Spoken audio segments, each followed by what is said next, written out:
see you back there. Nice to see you. Thank you very much. I want to start by providing information on our response to Tropical Storm Isaias. It's a very interesting name.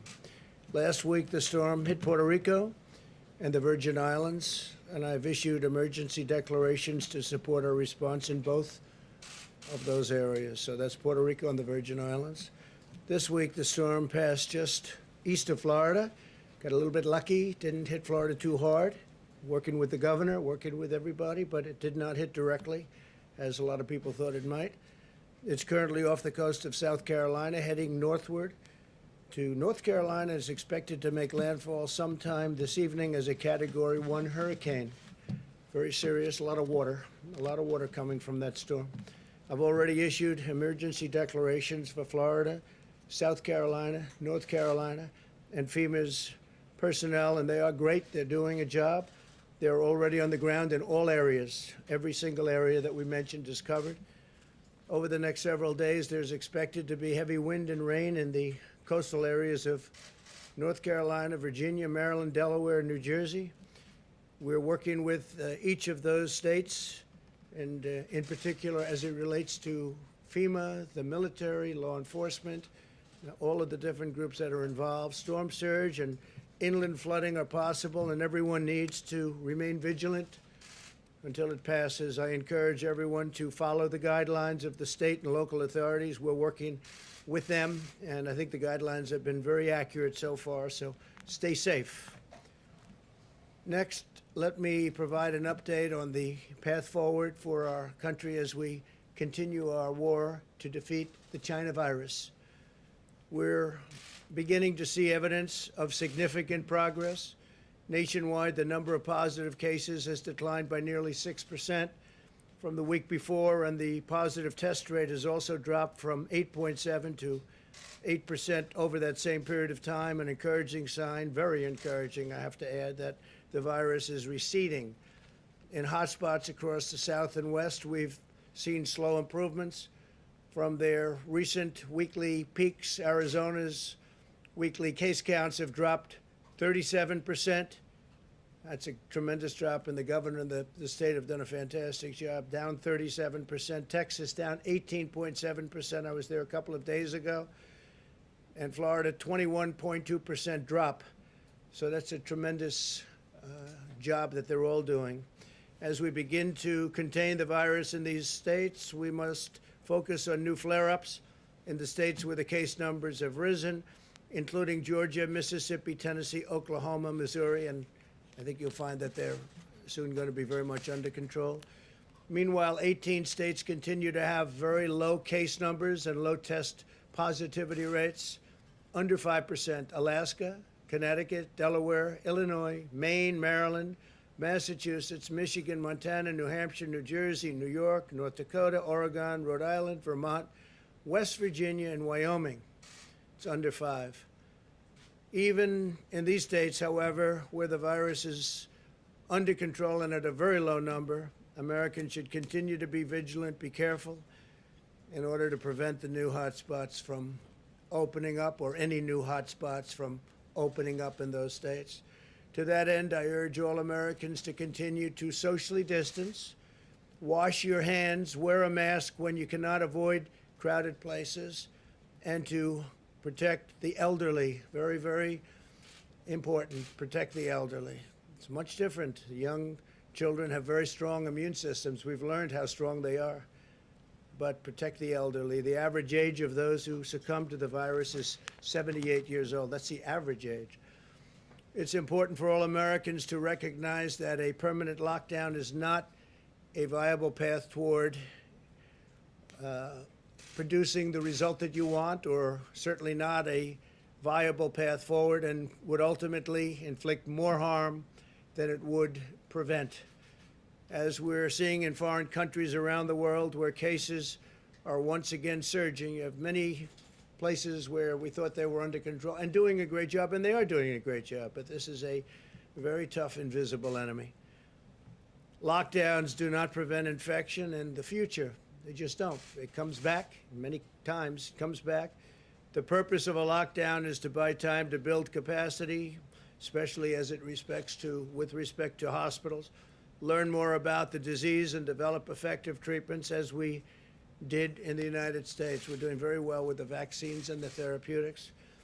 Countries where there have been very significant flare-ups over the last short period of time are Spain, Germany, France, Australia, Japan, and also, as you probably heard, in Hong Kong, they've had some very serious flare-ups. Japan has gone, a lot of six-fold flare-up. That's a lot, but they'll get it under control. In our current phase, we must focus on protecting those at highest risk while allowing younger and healthier Americans to resume work and school with careful precautions. Ideally, we want to open those schools. We want to open them. At the same time, we're placing an emphasis on continuing to drive down the mortality rate with improved care, treatment, and medical interventions, building a bridge to the introduction of a vaccine. The vaccines are coming along incredibly well. Today, I'd like to also provide an update on the actions of my administration and the work that we've done. We're really taking an increased interest, and we're seeing numbers that nobody can even believe in terms of percentage increase. It's telehealth for American patients. The percentage increase is being worked on right now, but it's very, very significant, numbers that you would not even think possible. This has been a priority from the beginning of my administration when we launched an initiative to allow veterans to connect remotely with their VA healthcare team, and it worked out really well. We have a 91% approval rating in the VA in terms of the job we're doing. This is the first, it's the highest ever recorded. Now telehealth is a critical part of our path forward in the VA, and it's becoming a critical path, especially with our senior citizens. You don't have to go to the doctor's office. You don't have to go to hospitals. When the invisible enemy struck our shores, I took immediate action to eliminate regulatory barriers to telehealth, making it easier for patients to consult with doctors from safety and convenience. And really, they have great safety and great convenience right from their homes. Today, I'm taking action to ensure telehealth is here to stay. Moments ago in the Oval Office, I signed an executive order to make many of our regulatory reforms permanent. We've done some regulatory reforms that have had a tremendous impact on what we're doing, on medicine and medical and what we're doing. They can do things that you wouldn't believe, that even a year ago, 2 years ago, would not have been doable. We're enshrining the right of American patients to meet with their medical providers in a way that is best for them and very, very convenient, and very talented people on the other side of the line, I have to tell you. The order builds upon a series of actions we've all taken to make telehealth available to all. We ensured that Medicare covers telehealth visits at no additional cost. That's no additional cost. And co-payments can be waived for telehealth services. We are working very hard also on prescription drug prices, and I will tell you that the favored nations clause that I've signed into existence, nobody thought anybody would ever do that, has a massive impact on prescription drug prices, in addition to the 3 other elements of reduction of drugs, particular prescription drugs. But the favored nations clause is massive. For instance, if Germany buys a pill for 10 cents a pill, as an example, just as an example, and the United States pays $2 for the same pill, we get the same privilege, the same right as they do. Never had that before. We paid all of the expenses, all of the research and development. So the numbers are astronomical, and as you probably noticed, big ads are taken against me by Big Pharma. Very big ads, very massive buy. But in the meantime, they're calling. They want to know if they can make a deal. And I say to people, the only reason these ads are being taken is because prices are coming down for you. And they understand that. I think our people understand that. But in particular, when you look at the matching, you could call it matching, or you could call it favored nations, call it whatever you like. It's a tremendous going to have a tremendous, and I'm talking about 50, 60%, 70%. That doesn't mean it goes to 10 cents as an example, but theirs comes up and ours goes down. And you have many, many countries where the numbers are so low. I mean, so low, and by that I mean much lower than the United States.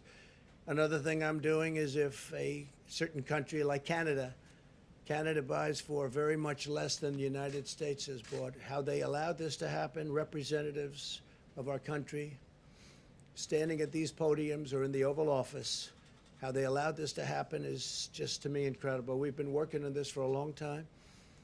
I've been talking about it with Kayleigh for a long time, right?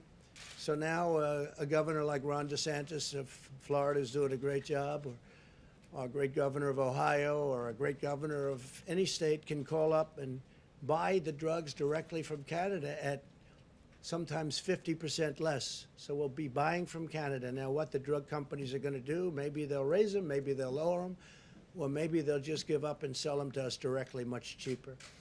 So a lot of things are happening. Also, the rebate. We have people that are very wealthy that nobody ever heard of them. Nobody knows who they are. I guess in some cases they can be pharmacies. In some cases they're individuals. We're doing a rebate, and the rebate goes to the people. It lowers the price of drugs. So we have a series of 4 things that we signed, and you will see over a period of fairly short period, drug prices are going to be tumbling down at numbers that nobody would have ever believed possible. We have, in 51 years, the only time prices came down was during this administration. It was last year. 51 years it went up, but that was just a small decline. This is a massive decline. This is a decline that nobody can believe. I was called by senators. I was called by congressmen. Please don't do this. But Big Pharma doesn't mean anything to me other than we want them to do a great job. We want them to get their vaccines. We want them to do what has to be done. So I think you're going to see drug price reductions over the next 4 or 5 or 6 months. It'll probably take a little while to kick in, that are going to be at numbers that you wouldn't believe. But in the meantime, they called on Friday afternoon. They want to meet, see if they can do something else. They don't like favored nations clauses. I understand that. We've vastly expanded coverage, allowing Medicare to cover more than 135 new services through telehealth, by the way, including physical therapy, emergency department visits, home visits, mental health counseling, substance abuse treatment, which is a very big priority. We brought the substance abuse, at least prior to the China plague, or whatever you want to call it, we brought it down very substantially. Pediatric critical care and much more. Thanks to our actions, an estimated $2 billion of additional funding will support Medicare patients receiving telehealth services. So a very, very big priority on telehealth. As part of the CARES Act, we secured $200 million to help healthcare providers and hospitals expand their telehealth, and they're all doing it. They're doing it gladly. Prior to the epidemic or the pandemic, whatever you want to say and how you want to refer to it, but prior to the pandemic, the telehealth was fine, but it wasn't anything raging. And I guess one of the only good things that we've gotten out of this whole horrible situation is telehealth has been incredible. And again, the increases are, many hundreds of times greater than it was before. Do you have a number? It's like 2,000% or something like that. It's an incredible increase. You'll get the number, but it's I think they have it now finally, and it's really an incredible. Thank you, Kayleigh. We work with the leaders of major health insurance companies to ensure coverage for the telehealth visits related to coronavirus. We cut red tape to allow many services to be conducted by phone rather than video, which is much simpler, providing a much easier option for many seniors in particular. 35% of the Medicare beneficiaries who receive telehealth services, or over 3.6 million seniors, did so over the phone. So you're talking about 3.6 million seniors. That's something. 10.1 million Medicare beneficiaries have accessed care through telehealth since the beginning of the pandemic. So you're talking there, 10.1 million people. In April, over 43% of all Medicare primary care visits were done via telehealth, and compared to less than 0.1% in February. Those are part of the numbers that I think I'll have you get them. So this part you don't have to. You'll get the other section. Thank you. So think of that, compared to less than 0.1%. 0.1%. That's an incredible number. So over 43% of all Medicare primary care visits were done via telehealth compared to, so you went from 0.1% to 43%. That's an incredible, it's an incredible number. The executive order I signed today will also expand healthcare access in rural America. We take care of rural America. It directs agencies to deploy strategic investments in our rural communications infrastructure. And we're working very hard with all of the people in government that are involved with the communications infrastructure so that the telehealth gets very quick and easy access. Additionally, revenue for rural providers varies significantly from month to month, making it difficult for many to stay in business. Many are having a very difficult time. To help fix this problem, my order will create a voluntary Medicare payment system that will give rural hospitals flexibility, really great flexibility, and a more consistent income stream to better serve their patients. Furthermore, I am directing the Department of Agriculture, Department of Health and Human Services, and the Federal Communications Commission. We were just with the heads of each one in the Oval Office just before I came up to the podium to form a task force that will break down barriers to expanding rural health care. This order continues my administration's focus on rural health care. We allocated nearly $165 million through the CARES Act to support nearly 1,800 small rural hospitals who have done an incredible job, as well as $11.5 million to expand technical assistance for rural and underserved areas. We allocated another $10 billion to 2,000 rural hospitals and more than 2,400 rural health clinics. We waived burdensome licensing, certification, and registration requirements, which took tremendous amounts of time. And these are people that had great reputations and great track records for practitioners that serve on the front lines in rural areas, allowing more medical personnel to serve their wonderful patients. We're also, in terms of PPE, ensuring that the state and local areas have the supplies they need. We've been supplying hospitals and cities and states, governors, helping governors at a number that nobody's ever heard of before. 15,440 nursing homes have received a second shipment of personal protective equipment. They're very much stocked up. They're in great shape.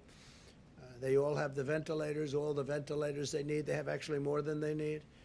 And their equipment, medical equipment, is in very, very good shape. They're full. My administration has worked with the private sector to deliver over 100 million N95 respirators, 85 million gloves, and nearly 250 million face coverings nationwide. We continue to make the extraordinary progress that we've been talking about together on vaccines and treatments under Operation Warp Speed, which is very exciting, most exciting.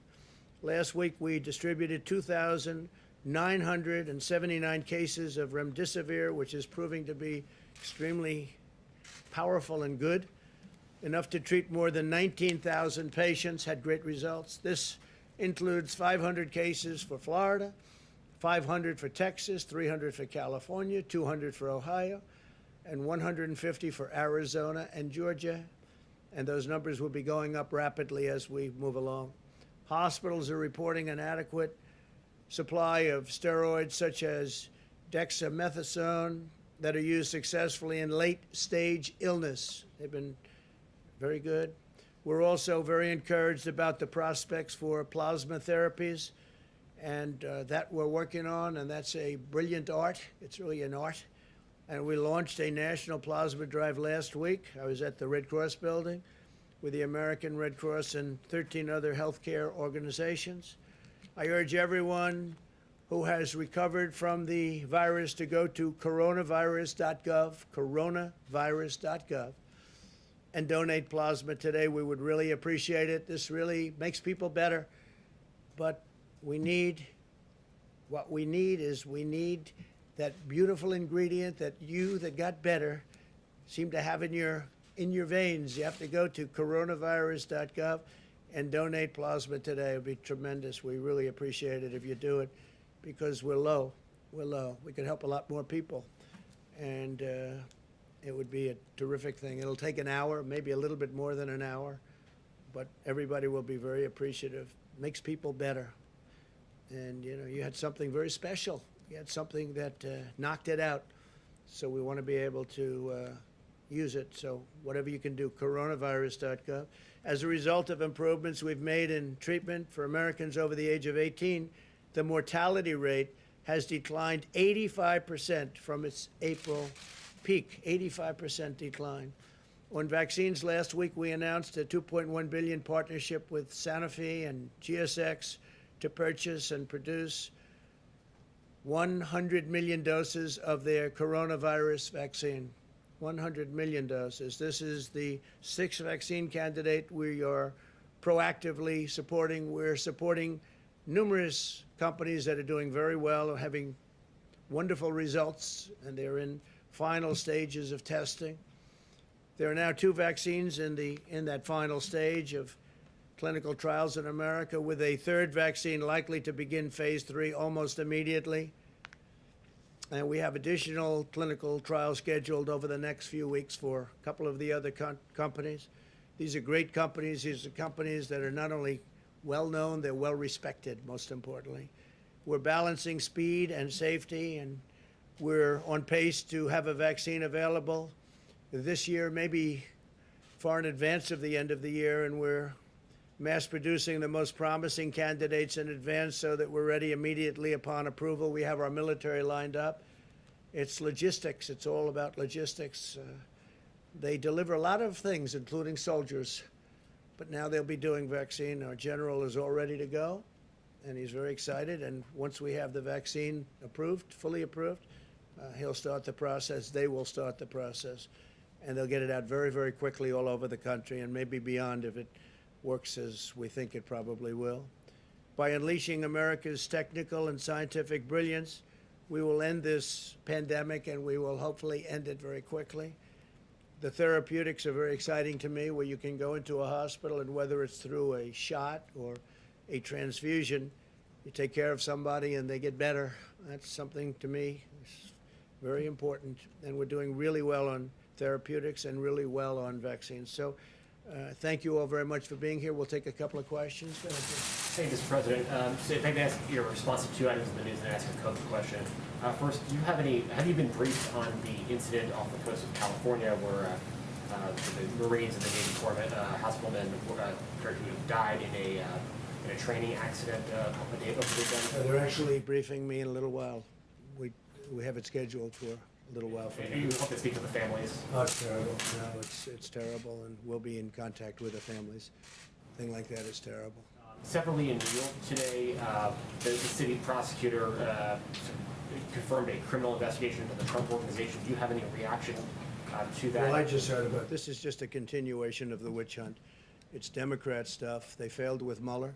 They failed with everything. They failed with Congress. They failed at every stage of the game. This has been going on for 3.5, 4 years. Even before I got in, this was starting with the Mueller deal. Mueller started a little bit after, but it started with some of the people that you know very well, the names, Strzok and Page, and all of the different people call me. This has been going on. This is a continuation of the worst witch hunt in American history, and there's nothing that I know even about it. You know, I had seen that today, just a little while ago, and I said, "What's this all about?" I know nothing about it, but it's just a continuation of the witch hunt.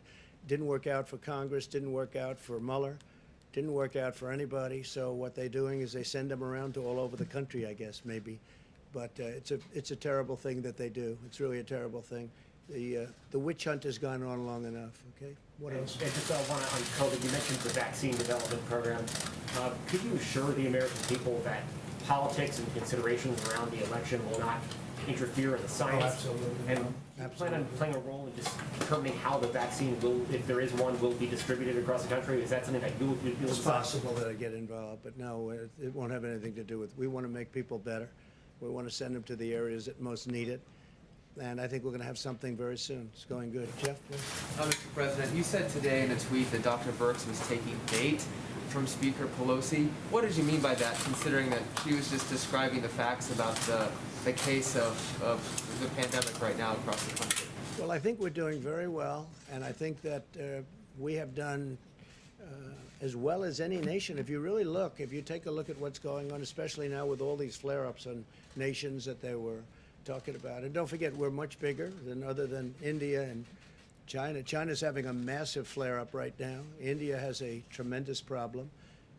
Other countries have problems, and I noticed that in the news, in the evening news, I never read about that. In any of the news, I don't read about the other countries. You're starting to see that other countries are having very big flare-ups. Countries that thought they were over it, like we thought we might be over it in Florida, and then all of a sudden it comes back. They do come back, but I think we're doing very well. I told Dr. Birx I think we're doing very well. She was in my office a little while ago. She's a person I have a lot of respect for. I think Nancy Pelosi's treated her very badly, very, very badly, very nasty. And I'm just referring to the fact that I thought that really they should say the job we've done, whether it's on ventilators or testing. We've tested now over 60 million people. No other country is even close to that. We've tested 60 million people with great, in many cases, about 50% now rapid fire, meaning 5 to 15 to 20-minute tests where you get the result almost immediately. Nobody has anything like that, nobody. And I think we're just doing very well. Does that mean Yeah, you go ahead, just to follow up just quickly, Go does ahead, that mean please. you disagree with her characterization, Mr. President? Go ahead, please. Thanks, Mr. President. I wanted to follow up on two things that you said earlier in the cabinet room. The first was on TikTok, and the second was on coronavirus. On TikTok, you said that you wanted money for the U.S. Treasury from the Yeah. sale. Does that mean you expect the Chinese company to pay the U.S. Treasury directly, or are you talking about? Either way, whether it's Microsoft or somebody else, or if it was the Chinese, what the price is, the United States should get a very large percentage of that price because we're making it possible. Without us, you know, I use the expression, it's like the landlord and the tenant. And without the lease, the tenant doesn't have the value. Well, we're sort of, in a certain way, the lease. We make it possible to have this great success. TikTok's a tremendous success, but a big portion of it's in this country. From the sale directly. It would come from the sale, yeah. Whatever the number is, it would come from the sale. And then you Which mentioned nobody else would be thinking about but me. But that's the way I think, and I think it's very fair. And you But mentioned we want no security problems with China. It's got to be an American company. It's got to be American security. It's got to be owned here. We don't want to have any problems with security, et cetera. And something could come out. I will tell you, there's a lot of excitement, not only by Microsoft, but by other companies in terms of buying it. So we'll see what happens. But we want, and we think we deserve to have a big percentage of that price coming to America, coming to the Treasury. then on the negotiations on Capitol Hill, you expressed some frustration and said you might take executive action to address. I might do that, yes. So I was wondering if you could talk about both how you might prevent evictions through executive action, and then also Yeah, I could do that if I want, and I want to do that. I don't want people to be evicted, and you know, when they're evicted, when they're thrown out of their, whatever the place may be, in many cases, they go to big shelters. And if you talk about pandemic, this is a pandemic, and they go to shelters. Number one, they're thrown out viciously. It's not their fault. It's China's fault. It's not anybody's fault. It's China's fault. But number two, and if they are thrown out, they oftentimes will go to a shelter with tremendous numbers of other people, and the virus will spread. And we don't want that. Are you considering suspending payroll, the collection of payroll taxes? Well, I can do that also through an executive order, so we'll be talking about that. But we're having a very good discussion with Nancy Pelosi and Chuck Schumer. The problem is they want to do bailouts of their various Democrat-run states and cities. And they want a lot of money. They want $1 trillion for that. And so they want to do much more than COVID-related. They want to bail out cities and states that have been in trouble for years of bad management. In all cases, Democrat-run cities. And we don't think that's fair. you understand that. You've heard it before. Yeah, please go ahead. Thanks, Mr. President. I wanted to ask you about the Justice Department sending federal agents into cities like Chicago as part of Operation Legend. How exactly do you envision these federal forces working alongside local police departments to help stop violent It's crime? not a mass send, but it's sending very talented people to help them with the drugs and the shootings and the guns and the things that are happening. It's not like sending in the National Guard and stopping it cold, which is an example. A lot of progress has been made in Portland, but, you know, frankly, sending in the National Guard like we did in Minneapolis, it stopped it cold. From the time we sent that National Guard, they walked down the street, it was over in Minneapolis. Now it may be starting up again. These are Democrat-run cities and states, and it hasn't been a pretty picture to watch. We will help Chicago. We'll help New York if they request, after request the help. But we want to stop the drugs. We want to stop the guns. A lot of the Chicago is guns, but what it is drug-related, gang-related, largely gang-related. With ICE, we send out thousands of MS-13, thousands and thousands of MS-13. We send them back, or in some cases have to put them in prison. They're too violent. They're truly violent. So we're helping out when you look at what's happening in Chicago and some other cities with the shootings and the killings. They need help. And we haven't met with resistance, I have to be honest with you. I think it's good that we haven't. We're only looking to help them. We're only looking to help. OEM? OEM. Thank you, Mr. President. In our nation's 243-year history, there has never been a stronger push for mail-in ballots to determine a national election. Yeah. Are you considering at any point issuing an executive order addressing mail-in ballots, and why do you think some people are pushing it so hard? Well, there's never been a push like this for mail-in ballots, and if you look at the New York congressional race, which is a disaster, Carolyn, it's been a total disaster. They're 6 weeks into it now. They have no clue what's going on. And I mean, I think I can say right here and now, I think you have to rerun that race because it's a mess. Nobody knows what's happening with the ballots and the lost ballots and the fraudulent ballots, I guess. I think you probably have to take the Carolyn Maloney race and run it over again. How can you do this? And this is a small race with literally thousands of people, small thousands, and it's all messed up. You look at Paterson, New Jersey, it's all messed up. Almost every one of these, and these are small, easy to control. They should be able to do this easy. Now you're talking about like Nevada, where last 2 nights ago, they went out and in the darkness of night, without people, without having any meetings of the public, without having anything, they approved a ridiculous, you don't have to look at signatures, you don't have to approve anything, you can have double mailings, you can have all sorts of things. Nobody's ever seen anything like it. It's a disgrace. I mean, honestly, it's a disgrace. So it's a very good question. I mean, the mail-in ballots, if you look at just some of the small places, the small races, a congressional race in New York, should be very easy. Normally that would have been announced at 7 o'clock and it would have been down to the wire and everybody would have loved it. If it was at all complex, it would have taken an extra 45 minutes or an hour. They would have announced it a little bit later. They have no clue. This was about 6 weeks ago, and they have no clue what's going on. They've lost ballots. There's fraudulent ballots. How are you going to do that for an entire nation? They're using COVID to try and get the mail-in ballots. Now, absentee ballots are great. Absentee ballots, they have to request them. They go through a process. They get them. But the universal mail-in ballots have turned out to be a disaster. And what Nevada has been doing, if you look over the last few days, you have to look at what they've done. You can have 2 ballots. You can harvest. It's harvesting. So you can take thousands of ballots, put them together, and just dump them down on somebody's desk after a certain period of time.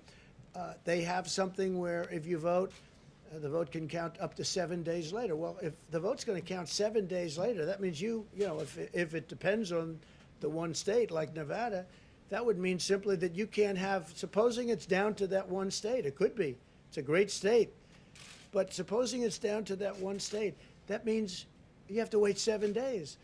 But they won't have it there. This is something that's so messed up. And by the way, I have to say, the post office for many, many years has been, run in a fashion that hasn't been great. Great workers and everything, but they have old equipment, very old equipment. And I don't think the post office is prepared for a thing like this. You have to ask the people at the post office. But how can the post office be expected to handle? They have regular mailing, and then now on top of that, they have the internet, where you have Amazon and these companies doing, all the buying. Instead of going to a department store, they go buy through mail. So you have massive numbers of purchases now going through the post office, purchases of items and gifts. And that's a tremendous strain on the post office. The post office loses a fortune. It has been for many, many years, for decades.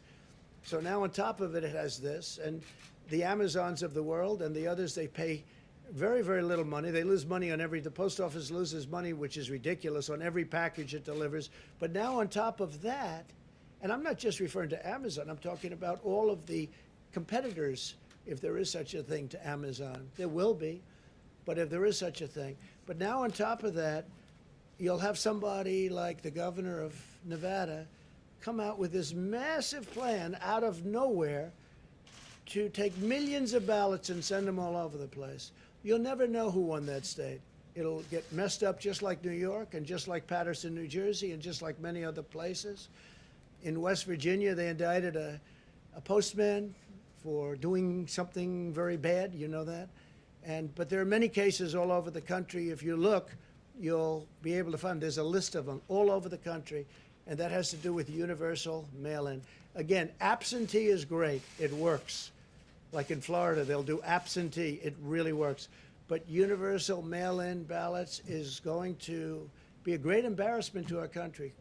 Is there an executive order on this? Well, I have the right to do it. We haven't gotten there yet, but we'll see what happens. We will be suing in Nevada, and that's already been taken care of. We'll probably file something tomorrow. I do want to say that we're going to be introducing a tremendous health care plan sometime hopefully prior to the end of the month. It's just about completed now. In addition, next month we'll be doing the immigration plan. So we'll be doing that in September. We'll be doing sometime during this month the health care plan. And I think that'll be before the end of the month. And I think it'll be very impressive to a lot of people. Thanks.